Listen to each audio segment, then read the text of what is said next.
Okay. Hello, everybody. They're all coming in at once. We're going to keep admitting. I'm going to give 5 seconds before I start talking.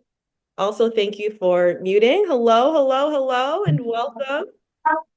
So glad to see everybody. Welcome to today's Lunch and Learn. I was just saying this earlier that we're back for 2025. We're back for the 2025 season. It feels really good, and it's so good to see all of you. I'm trying to talk a little bit slow because I know everybody's coming in at once, and I want to make sure you all hear the opening speech of the first Lunch and Learn of 2025. So I hope you all had a really restful holiday season. And welcome back to the Women's Power Collaborative. If you can, while I am doing the opening speech, please introduce yourself in the chat. So your name, the organization that you are from, the weather that's happening in your state, what you're having for lunch today, anything else that you would like to share, and we will jump in. So again, so good to see you. For those who are new, or for those who need a refresher, my name is Victoria Pelletier, and I am the Programs and Partnerships Manager with Represent Women. We are a nonpartisan nonprofit, and we are working in the fight of building women's representation through democracy reform solutions so that more women can achieve political power.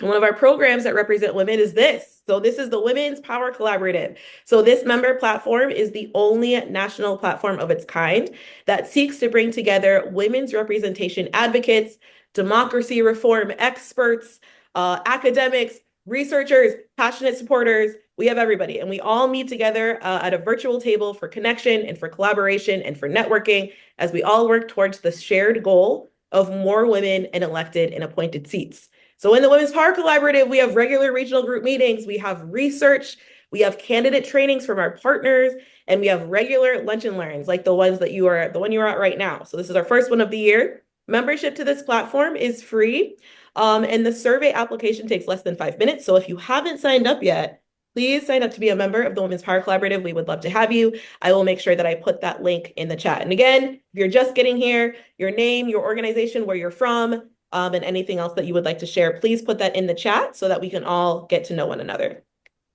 And now that I've done my little spiel, if you're like, Tori, I love you, but I'm exhausted, I didn't get any of that. That was a lot. I'm eating my lunch. Just know that if you're a supporter of women's representation and elected and appointed office, you're in the right place. You're in the right place. And we can kind of like worry about the rest later. So thank you all again for being here. Happy 2025. And we are so, so happy to have you.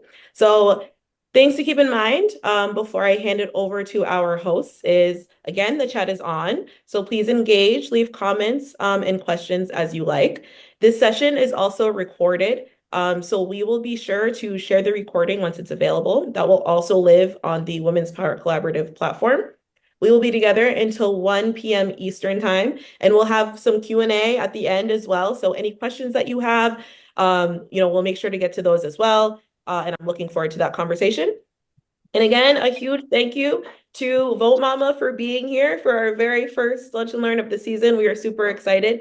And without further ado, I will pass it over, Louisa, to you for you to take it away. So thank you so much again for being here. Thank you so much for having us, and thank you everyone for joining. I'm going to share my screen.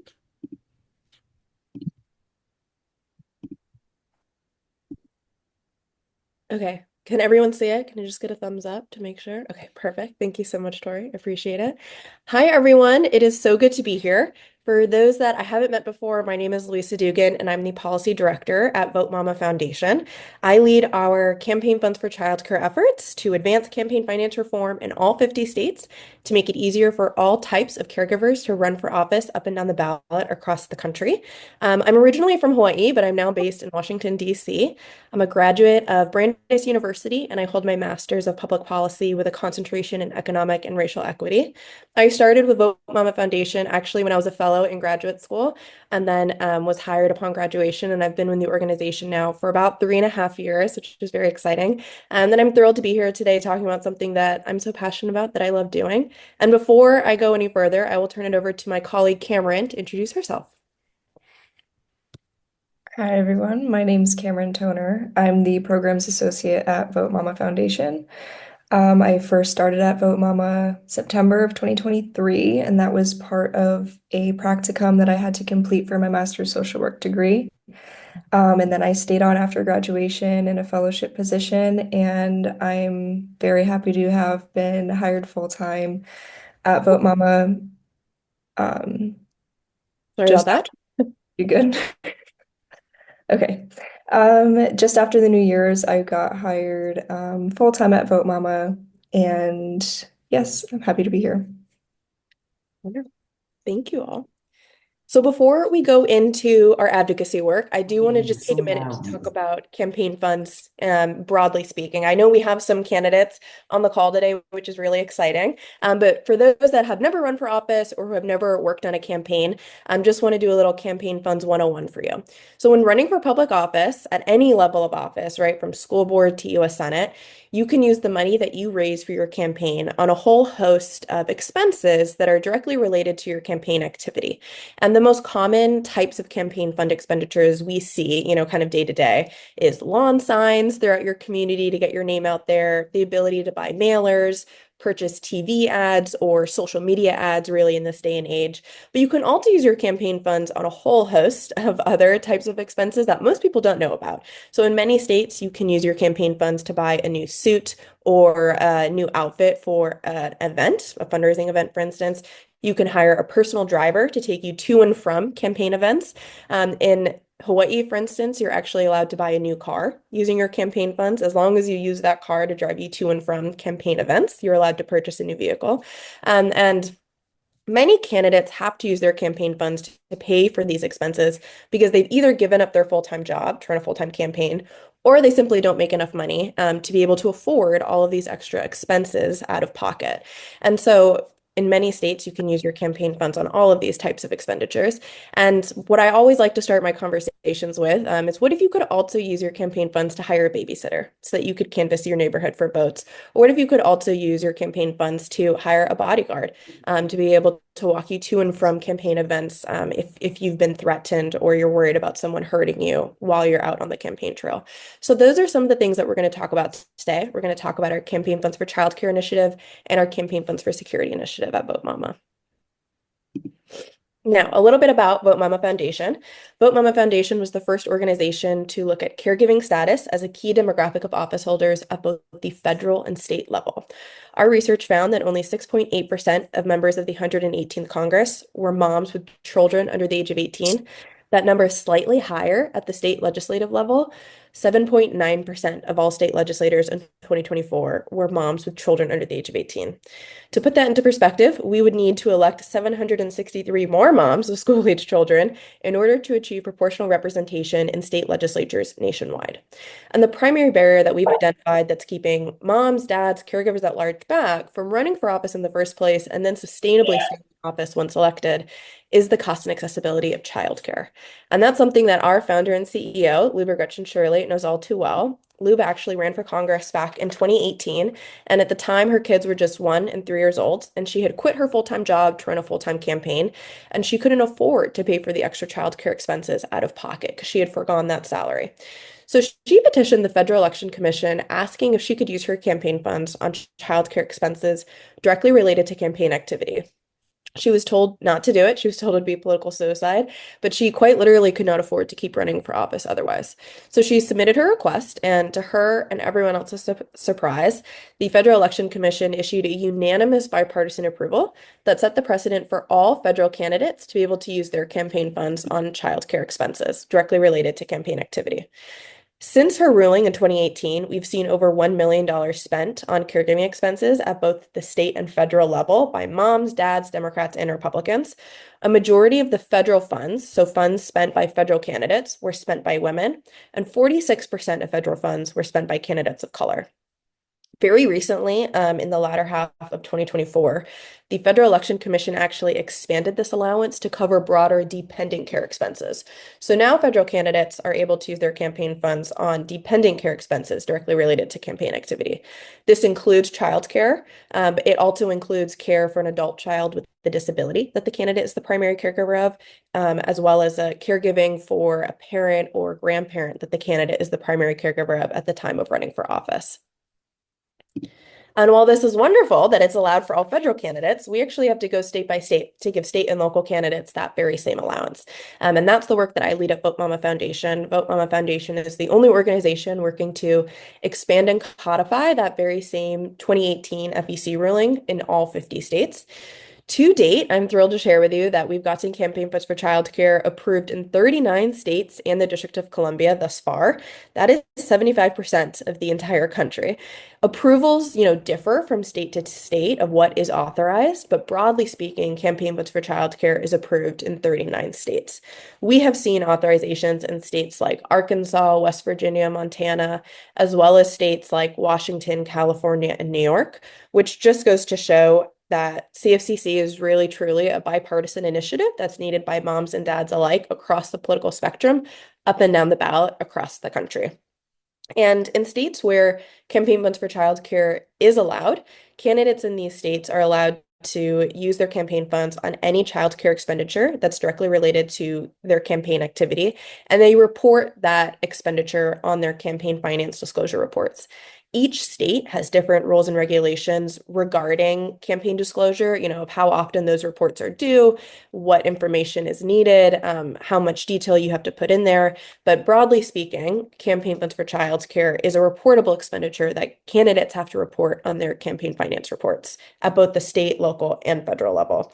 And so some of the most common examples that we've seen candidates use their campaign funds on is, hiring a babysitter so that you can attend a fundraising event, during the weeknight when your child is not in, regularly programmed childcare or school, or dropping your kid off at a daycare center on Saturday or Sunday so that you can attend, a fundraising event or some sort of campaign activity like a parade or even canvassing your neighborhood for votes, right? Just trying to get one-on-one contact with voters.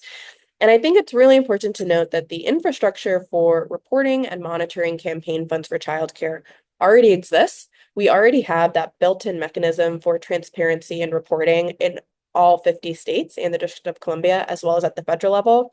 All we're trying to do is make sure that childcare is listed as a permissible expense for state and local candidates across the country. Now, to give a little bit more information on our data at the state and local level, our data has found that in the states where campaign funds for childcare is authorized, we've seen over 87 state and local candidates use their campaign funds on childcare expenses. These candidates have spent over $297,000 on caregiving expenses by state and local candidates up and down the ballot across the country. And in just 4 years, from 2018 to 2022, we saw an exponential increase in usage. So over 2,000% increase in usage by state and local candidates from 2018 to 2022. And of the funds spent by state and local candidates on caregiving expenses, 70% was spent by candidates of color and 38% was spent by women, again, at the state and local level. Now, I talked a lot about all of our approvals, but how do we actually get those approvals over the finish line? How do we get these approvals achieved state by state? So we have 3 different paths to approval that we use most commonly. And the most common type of or path for approval, and for really any type of campaign finance reform, is through legislation, right? Not only does this is our gold standard because it, first of all, normalizes candidates' ability to use their campaign funds on childcare expenses, but it's also much harder to repeal a bill once it's been passed into law. So it's much more of a permanent approval in these states. However, as many folks on this call know, legislation is definitely about the long-term strategy, right? Legislation can take years to implement. You often have to introduce a bill multiple years in a row in order to finally get it across the finish line. And so in states where we don't think that we can get legislation across the finish line, or we don't think that legislation is actually needed because campaign finance law is vague enough in those states that we think that campaign funds for childcare is already approved. In those states, we work with a candidate or a legislator to submit either an ethics ruling request or an attorney general or secretary of state opinion request. And the request is very similar between those types of approvals. The difference really is just who has jurisdiction over campaign finance in those states. So in some states, they have an independent elections commission or ethics commission that monitors and regulates all campaign finance law within that state. So Oklahoma, for instance, has the Oklahoma Elections Commission.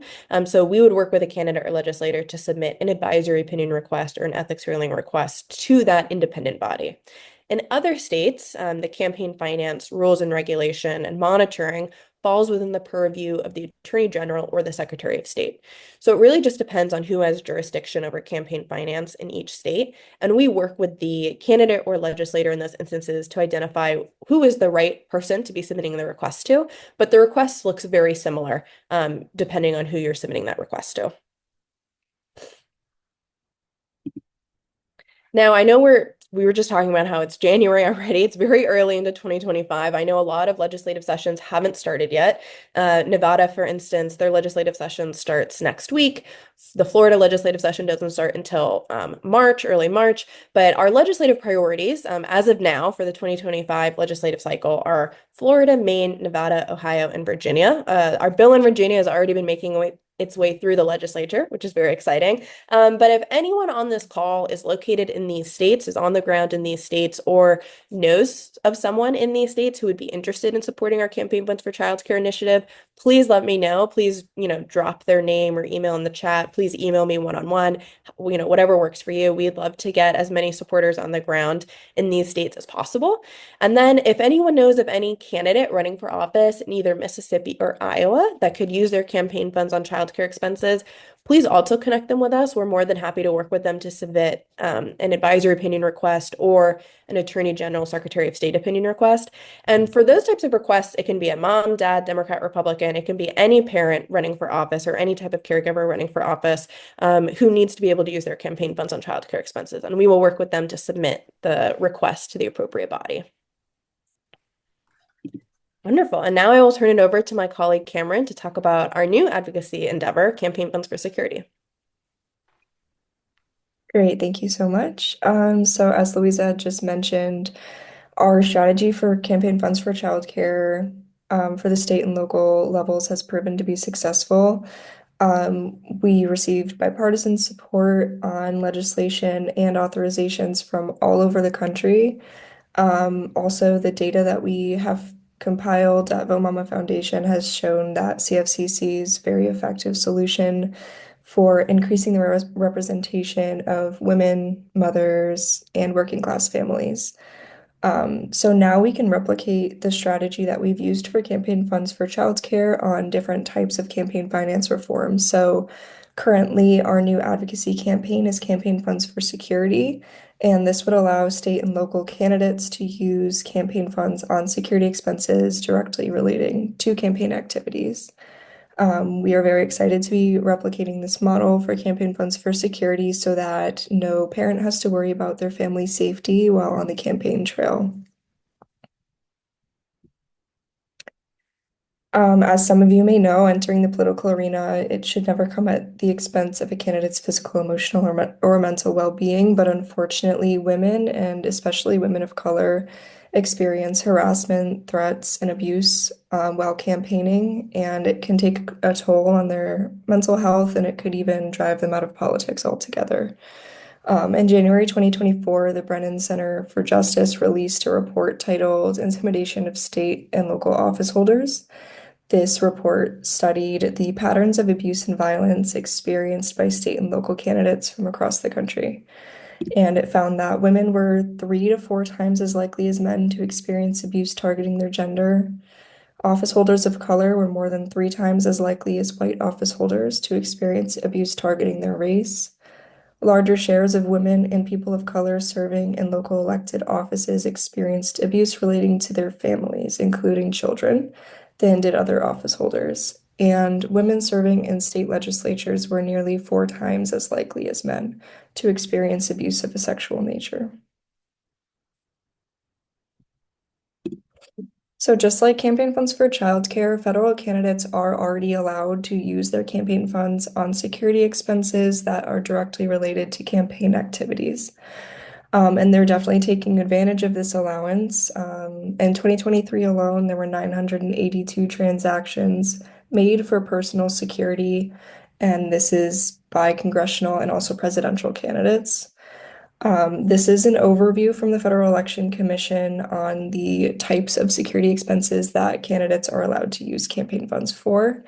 And they've grouped it into these 4 categories, including non-structural security devices, structural security devices, These are kind of more like the physical hardware camera, alarm, fences, things that people might put up in their home or their office, as well as security professionals and cybersecurity. So our strategy for campaign funds for security this year is to partner with candidates and legislators across the country to submit ethics ruling requests or Attorney General, Secretary of State opinion requests. We have drafted template request letters that we will provide to our partners, and in addition, we would provide talking points to a requester. If there were a public hearing, we will submit a statement of support. And if there's ever an instance where a request is denied and campaign funds for security is disallowed, we will work with the requester to appeal. If anybody is interested in submitting a campaign funds for security request or knows somebody who may be interested, please reach out to our Chief Program Officer, Sarah Haig.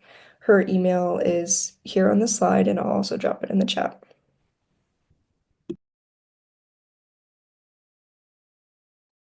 Wonderful. Sorry, I had to unmute. Thank you so much, Cameron.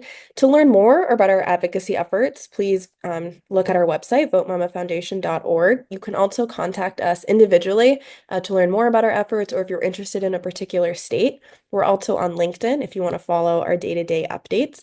But I will pause it there and I'll stop sharing so that we can open it up for some Q&A.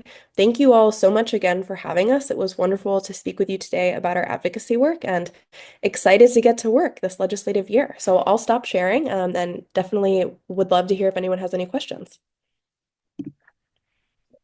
Thank you so much to both of you. We really appreciate it. And there was a lot going on in the chat, which is really great. Some questions that got answered as well. So some of those I think that I'll highlight. And the first one that I actually see is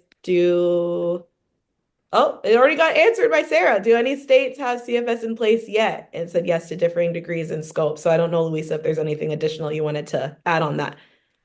Yes, no, that's a great question. So we're actually working on that research right now to figure out what is allowed in each state, mirroring those 4 buckets that's allowed for federal candidates. So we're working on that research, very similar to what we've done for CFCC, of where we know what is allowed and where and how it's allowed. So hopefully by the end of this year, we will have that information publicly available.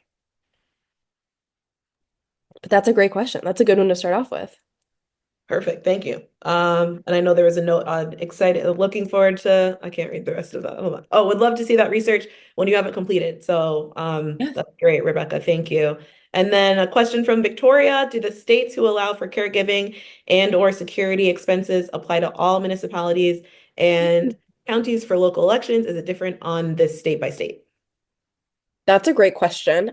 So I'll do campaign funds for childcare because that's the data that we have now that I'm publicly allowed to talk about. So in states that have authorized campaign funds for childcare, broadly speaking, all state and local candidates are allowed to use their campaign funds on childcare expenses.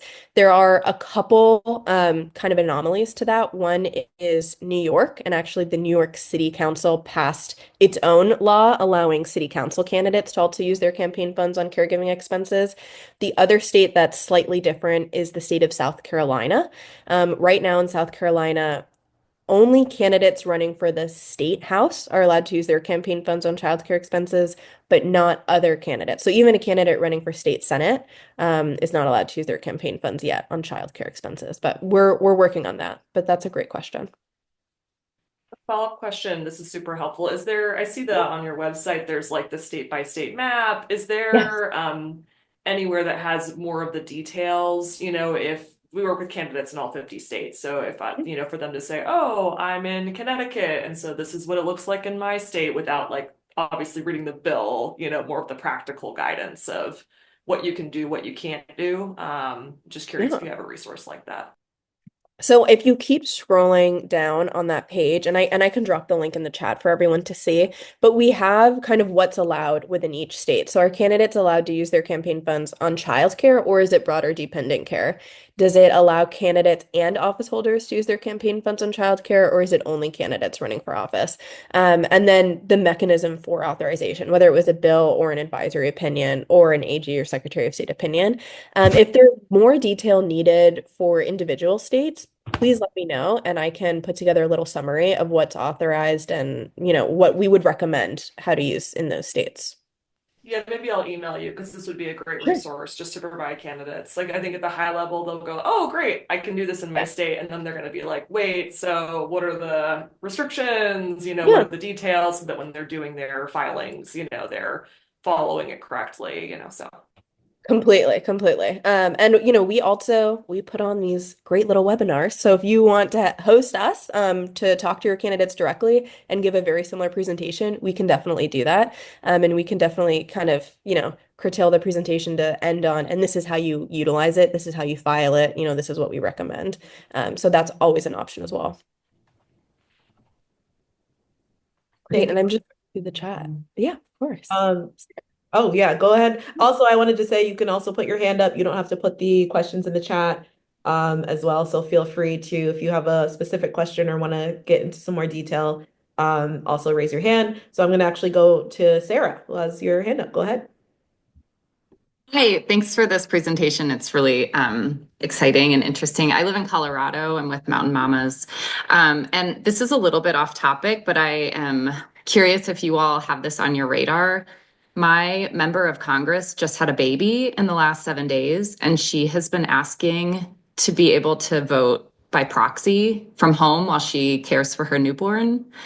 And I'm curious if you all are working on any of that, like federally, to give members of Congress more, Pedersen, sitting members like more flexibility when they're caring for not just a newborn, but other people that they're giving care for.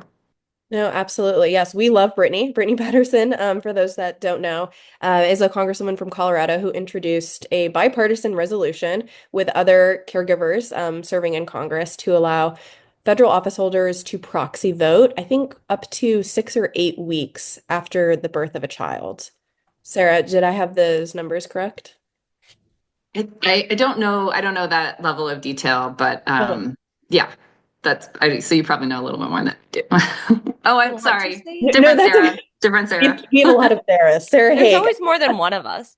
Um, I believe it's up to 12, but let me pull up the link to the resolution. And it also allows for proxy voting before the birth of a baby if they're deemed medically unable to fly to the Capitol, which in Brittany's case was the situation.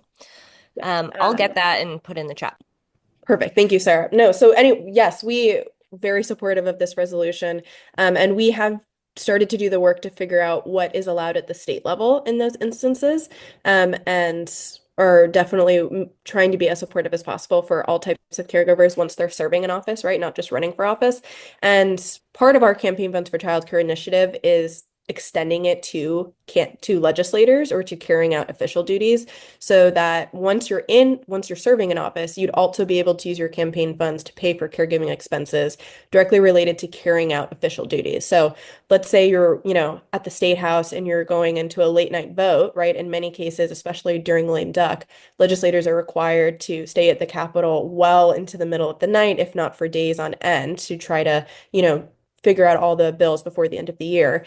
In those instances, in specific states, you're allowed to use your campaign funds to pay for childcare expenses that are directly related to carrying out your official duties. So we also see that as connected in that way to make it easier for moms and dads to sustainably stay in office once elected. Oh, thank you, Sarah. Yeah, Sarah just dropped the link in the chat. Perfect. Thank you so much. I want to go up to a question I saw as well. What's next for VoteMama after all 50 states have approved caregiving expenses? Yes, well, knock on wood. I hope that's very soon. And that is really our Campaign Funds for Security initiative. So not only working to get campaign funds for childcare authorized in all 50 states, but then working to get campaign funds for security authorized in all 50 states across the country. Again, mirroring the language that's approved for federal candidates. I also, one of the things that we hope to work on that we just haven't had the capacity for is in states that have authorized campaign funds for childcare or campaign funds for security through an ethics ruling request or through an AG or Secretary of State opinion request, going back and trying to codify those allowances through legislation. I think that that would also be the next step. We just haven't had the capacity to do that yet, but hopefully when we're at all 50, we can definitely do that. That was a great question. I also want to go to, you had a slide up that had the states on it where you're going to have focused legislation, states that don't have campaign funds for childcare yet. Embarrassingly, Maine is on there, which is so embarrassing. For those who don't know, I live in Portland, Maine. I'm from Maine. I've grown up here.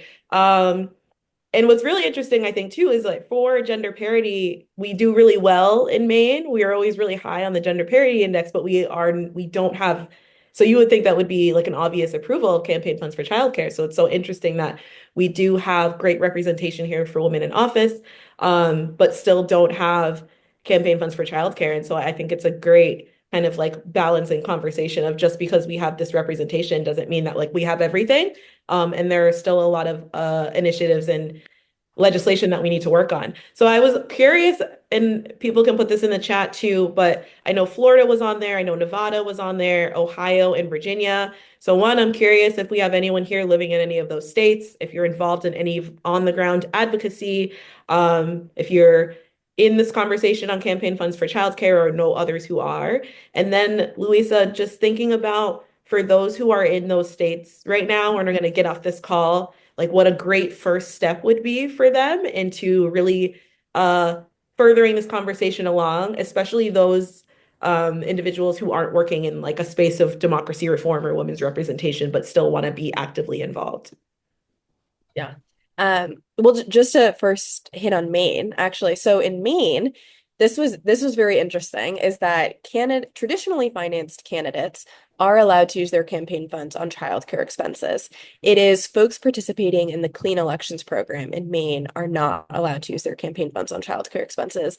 And in a state like Maine, an overwhelming majority of state and local candidates are clean election candidates. So it is, we do want to make sure that clean election candidates are also allowed to use their campaign funds on childcare expenses. So that's what the bill is hoping to do in Maine, is really creating parity between those two types of candidates in the state.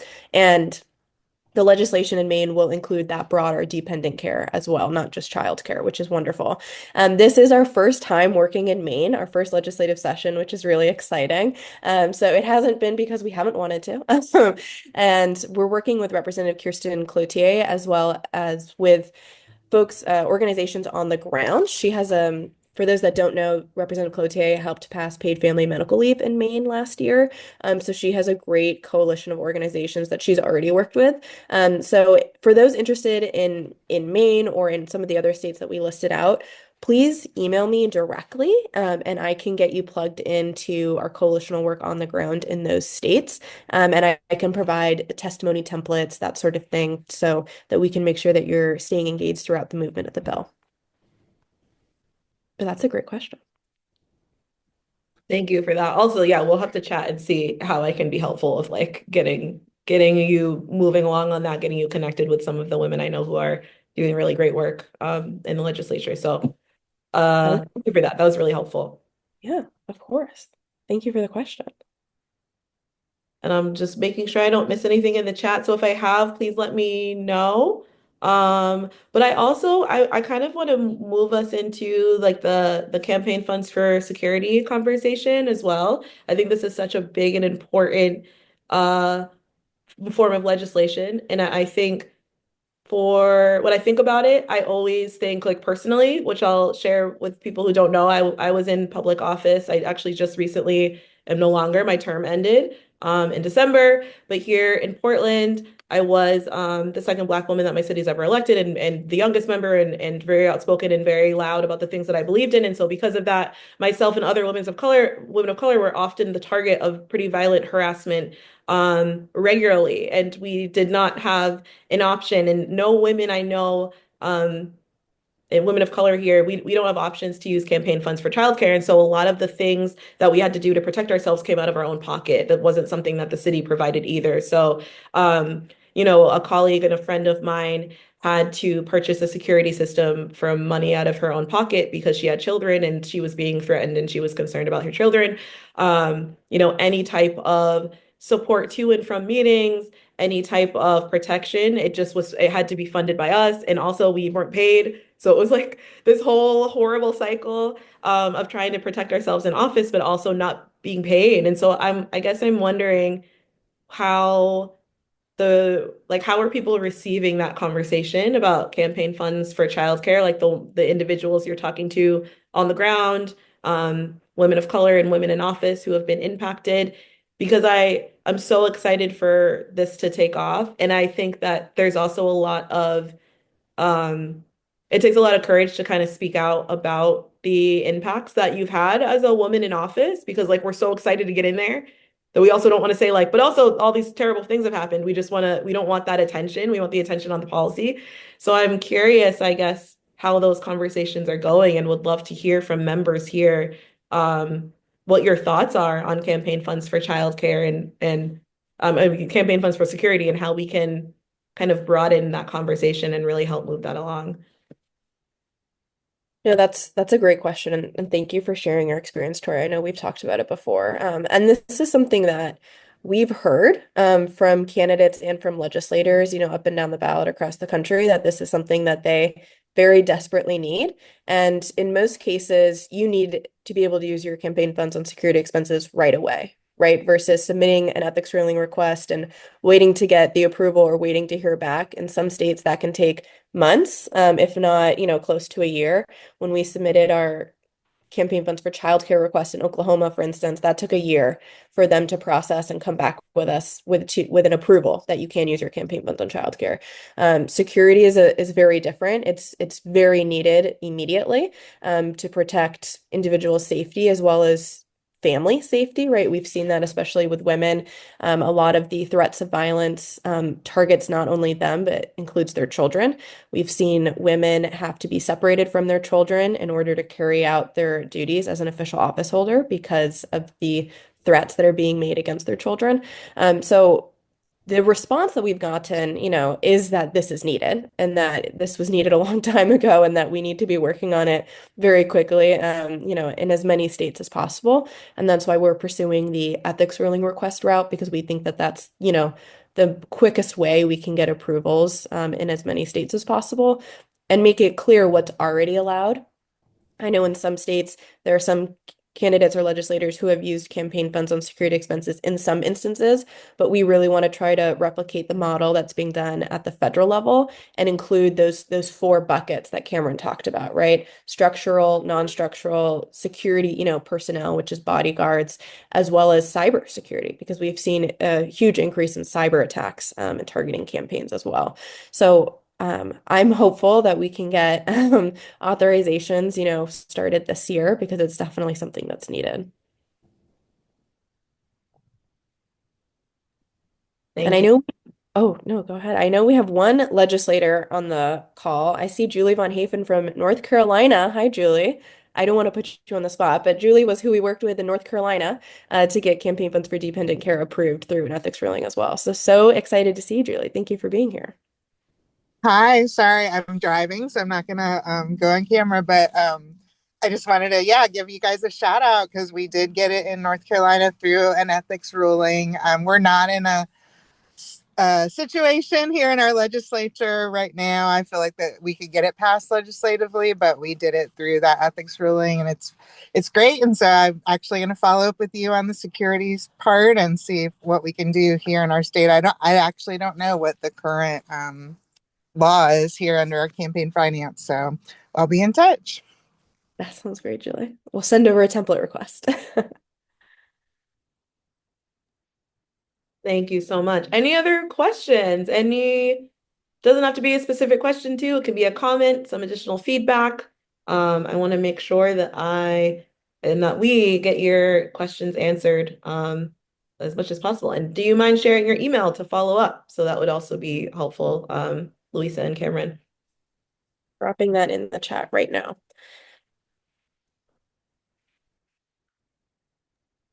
And I Perfect. know we dropped quite a few of emails, so I'll also add Sarah's email. But if you email any one of us, we will get you the answer and connect you to the right person. Perfect. Thank you.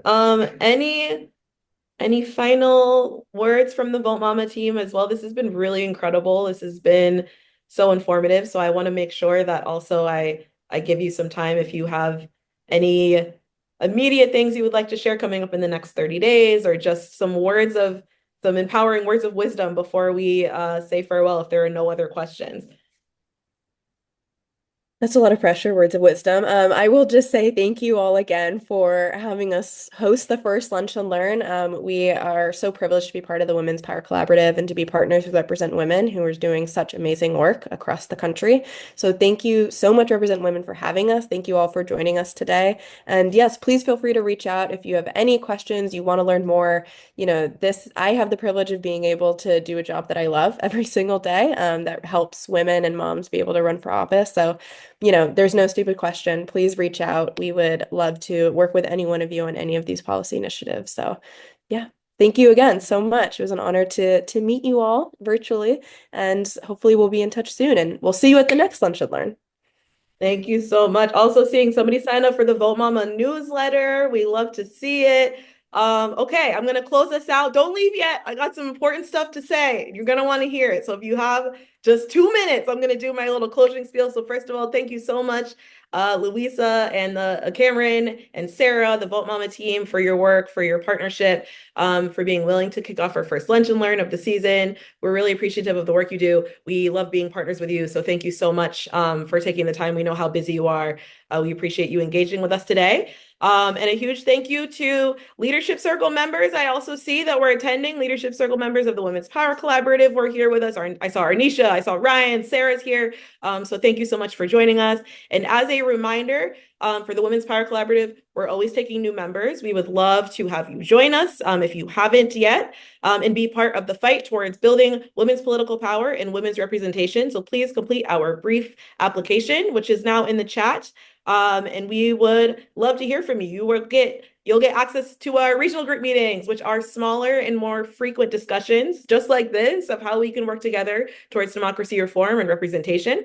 The platform just got a makeover as well. It looks so good. I can't wait to share that with all of you once it's ready. And as a reminder, I will send out the recording of this session once it's available. It'll also live on the Women's Power Collaborative platform. And last but not least, we already have our February Lunch and Learn schedule, because that's how it works in the Women's Power Collaborative. We already have February. We're talking about it in January. So our next session will be a special Black History Month session with the Black women that represent women, some of them on this call right now. So we look forward to sharing more about ourselves, about our work, about Black women in office, about mental health, about upcoming research, and so much more. So this is a webinar format. Special edition Lunch and Learn. It will take place on Thursday, February 20th at 2 p.m. Eastern time. You'll get a save the date. You'll get an invitation to that. And I look forward to getting to hang out with my colleagues and share some of the incredible work that we do. So I think that I have covered everything. Thank you all so much for being here. Take care of yourselves, stay hydrated, take breaks, drink water, and we will see each other soon. So thank you again. Take care.